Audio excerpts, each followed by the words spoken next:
সিংহাসনে বসে আছে। সখাসখ্যভাবে দুজনের মধ্যে সখান্তরে বেশ কিছুদিন ধরে লক্ষ্য করছে সখার কিছু ভাবের পরিবর্তন হয়ে গেছে। কখনো কখনো গভীর জন্মিতে রাধা রাধা বলে কাঁদে, রাধা রাধা বলে যখন কাঁদে তখন উদ্ধবের নিদ্রা ভেঙে যায়। তৎক্ষণাৎ উঠে গিয়ে তার পাশে গিয়ে দাঁড়ায়। এই রাধারানীকে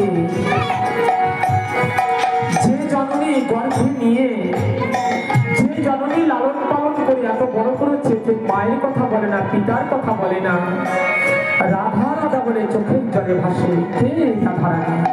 উদ্ধবের মনে জিজ্ঞাসা প্রশ্ন আসতে বারে বারে, রাধারানীকে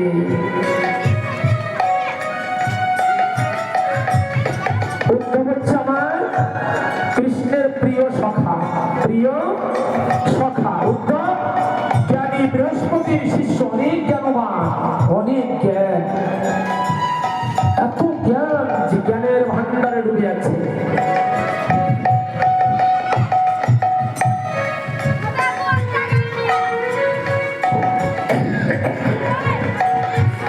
চৈতন্য চরিতামৃতে রায় রামানন্দের কাছে যখন মহাপ্রভু কৃষ্ণ কথা শুনতে গেলেন, তখন মহাপ্রভুকে বলেছিল রামানন্দ, জ্ঞানী ভক্ত সর্বসিদ্ধি সার, বলছে এও বাহ্য, বলেছে না, বাদ দিয়েছে, বলছে না বাদ দাও, জ্ঞানী ভক্ত সর্বসিদ্ধি সার এও বাহ্য, আগে কহ। আর কেন এই কথা কেন বললেন? ওমা, জ্ঞানের একটা গর্ব থাকে, একটা অহংকার থাকে, থাকে না? যদি কেউ ভাবে আমি জ্ঞানী, আমি অনেক জ্ঞানবান, তার কিন্তু এই দুর্লভ মনুষ্য জন্মটা নষ্ট হয়ে গেল, গেল তো। সে কাটা কি? জাতি, বিদ্যা, রূপ, যৌবন, মহৎ, এই পাঁচটি জ্ঞানের কাটা। আমি উঁচু জাতি, আমি অনেক রূপবান, অনেক রূপবতী, আমি অনেক বিদ্বান, তাই তো?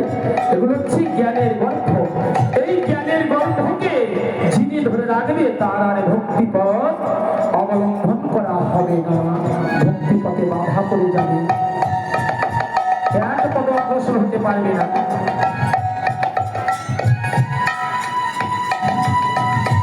উদ্ধবের মনে জ্ঞানের গরিমা, আমি অনেক জ্ঞানবান, জ্ঞানী বৃহস্পতি আমার গুরু। এই জগতের যে ভক্ত আমাকে ভালোবাসে তার বিনাশ হতে দিই আমি কখনো। আমি তার কখনো বিনাশ হতে দেই না, আমি যেতে দিই। ওই বিনাশের পথ থেকে নিয়ে আসি। যেমন মায়ের কোনো বাচ্চা যদি কোনো সংকটের ন্যায় কোনো সংকট পথে যেতে থাকে, পিছন থেকে মা গিয়ে তার হাত ধরে টেনে নিয়ে আসে না? কেন নিয়ে আসে? আমার বাচ্চার বিপদ হতে পারে। তদ্রূপ আমার অনাদির গোবিন্দ ভক্তকে ওখান থেকে ফিরিয়ে নিয়ে আসে, বিনাশের পথে যেতে দেয় না। যেমন ভাগবতের জনভরতের কথা আপনারা সবাই শুনেছেন, তাই তো? জনভরতে যে অপরাধ করেছিল সেখান থেকে আবার কিন্তু ফিরে আবার ভগবানের চরণে অর্পণ। সখাসখ্যভাবে কেমন? সমভাব, সমপ্রেম, সমনিষ্ঠা, মানে সমান সমান থাকে। কাঁধে চড়ি কাঁধে চড়াই করি প্রিয়ার, তুমি কোন বড় লোক, তুমি আমি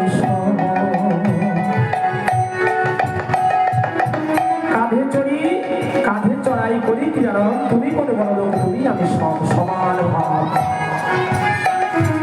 উচ্ছিষ্ট ফল মিষ্ট বলে দিল সখার মুখে তুলে, উচ্ছিষ্ট ফল মিষ্ট বলে দিল সখার মুখে তুলে, স্কন্ধে চড়ি আনন্দিতে বনে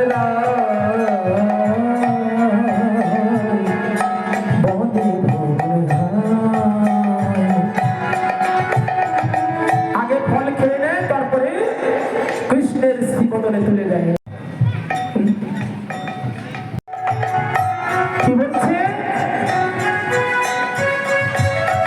উচ্ছিষ্ট ফল কেন দিচ্ছে? খেয়ে কেন দিচ্ছে? কেমন ভালোবাসা? তোমার এই ভালোবাসাটা কেমন? আমরা কেউ চাইবো না আমার গৃহমাঝে যে সদস্য আছে সে খাবারটা ঢেকে রাখি না। কেন রাখি? তার মধ্যে দূষিত কোনো বস্তু যেন না পড়ে, তাকে সাবধানে রাখি। সবাই সেবা করবে, তাই তো? তাদের জন্য কোনো শরীর খারাপ না হয়। তাই যদি আমরা সার্বিক সংসারের মধ্যে সাবধান থাকি, তাহলে সকারা সাবধান কোথায় হয়ে যায়? কোনো বৃক্ষে বিষ ফল থাকতে পারে তো? যদি বিষ ফল আমার গোবিন্দের মুখে তুলে দিয়ে আমার গোবিন্দের প্রাণ যেতে পারে, তাই মরবো যদি আমি আগে মরে যাবো, আমার সখাকে মরতে দেবো না। এই হচ্ছে ভালোবাসা। আমার প্রাণ চাই যাক, আমার সখার যেন কোনো ক্ষতি না হয়, আমার সখার যেন কোনো অনিষ্ট।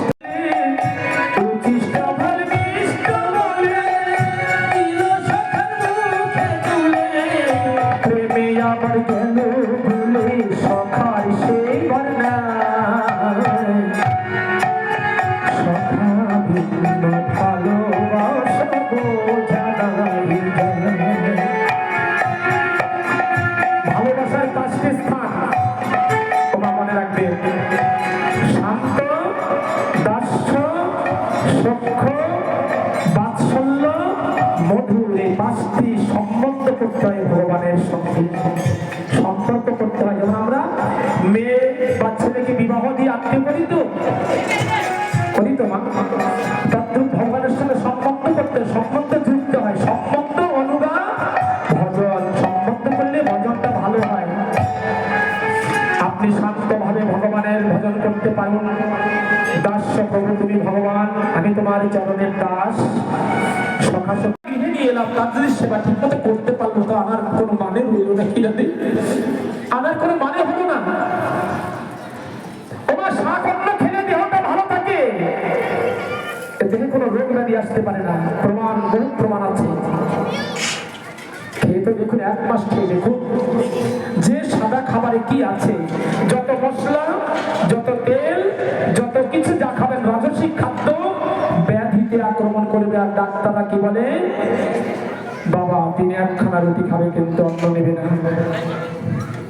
কি তখন কিন্তু আর ভালো লাগে না।